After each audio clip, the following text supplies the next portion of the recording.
दोस्तों, बहुत समय पहले की बात है। चंदनपुर का राजा बड़ा प्रतापी था। उसकी दूर दूर तक समृद्धि और चर्चाएं होती थी। महल में हर एक सुख सुविधा की वस्तु थी, पर फिर भी अंदर से उसका मन अशांत रहता। उसने कई ज्योतिषियों और पंडितों से इसका कारण जानना चाहा। किसी ने कोई अंगूठी पहनाई तो किसी ने यज्ञ कराए, फिर भी राजा का दुख दूर न हुआ, उसे शांति न मिली। एक दिन भेष बदलकर राजा अपने राज्य की सैर पर निकला। घूमते घूमते वह एक खेत के निकट से गुजरा। तभी उसकी नज़र एक किसान पर पड़ी। किसान ने फटे पुराने वस्त्र धारण कर रखे थे और वह पेड़ की छांव में बैठकर भोजन कर रहा था। किसान के वस्त्र देख राजा के मन में आया कि वह किसान को कुछ स्वर्ण मुद्राएं दे दे ताकि उसके जीवन में कुछ खुशियां आ पाए।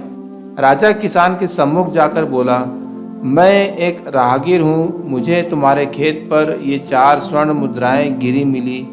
चूंकि यह खेत तुम्हारा है, इसलिए ये मुद्राएं तुम ही रख लो। किसान बोला, ना ना सेठ जी, ये मुद्राएं मेरी नहीं है, इसे आप ही रखें या किसी और को दान कर दें, मुझे इनकी कोई आवश्यकता नहीं है। किसान की यह प्रतिक्रिया देख राजा को बड़ा अजीब लगा। वह बोला, धन की आवश्यकता किसे नहीं होती भला, आप लक्ष्मी को कैसे ना कर सकते हैं। सेठ जी, मैं रोज 4 आने कमा लेता हूँ और उतने में ही प्रसन्न रहता हूँ। क्या आप सिर्फ 4 आने की कमाई करते हैं और उतने में ही प्रसन्न रहते हैं? भला ये कैसे संभव है? राजा ने अचरज से पूछा। किसान बोला, सेठ जी, प्रसन्नता इस बात पर निर्भर नहीं करती कि आप कितना कमाते हैं और आपके पास कितना धन है। प्रसन्नता उस धन के प्रयोग पर निर्भर करती है। तो तुम इन 4 आनों का क्या क्या कर लेते हो? राजा ने उपहास के लहजे में प्रश्न किया।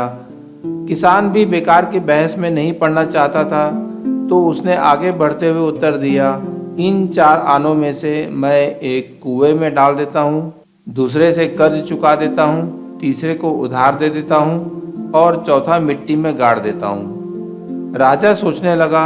उसे यह उत्तर समझ में नहीं आया। वह किसान से इसका अर्थ पूछना चाहता था, पर वो जा चुका था। राजा ने अगले दिन ही सभा बुलाई और पूरे दरबार में कल की घटना कह सुनाई और सबसे किसान के उस कथन का अर्थ पूछने लगा। दरबारियों ने अपने अपने तर्क पेश किए, पर कोई भी राजा को संतुष्ट नहीं कर पाया। अंत में किसान को ही दरबार में बुलाने का निर्णय लिया गया। बहुत खोजबीन के बाद किसान मिला और उसे कल की सभा में प्रस्तुत होने का निर्देश दिया गया।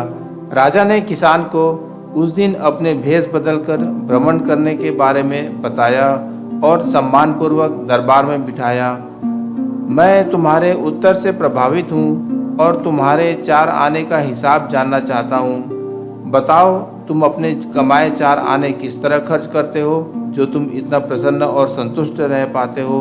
राजा ने प्रश्न किया।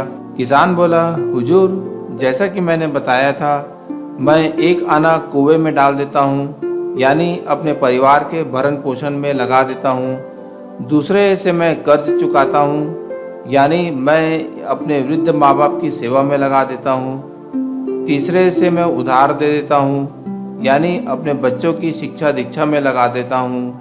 और चौथा मैं मिट्टी में गाड़ देता हूँ, यानी मैं 1 पैसे की बचत कर लेता हूँ ताकि समय आने पर मुझे किसी से मांगना न पड़े और मैं इसे धार्मिक, सामाजिक या अन्य आवश्यक कार्य में लगा सकूं।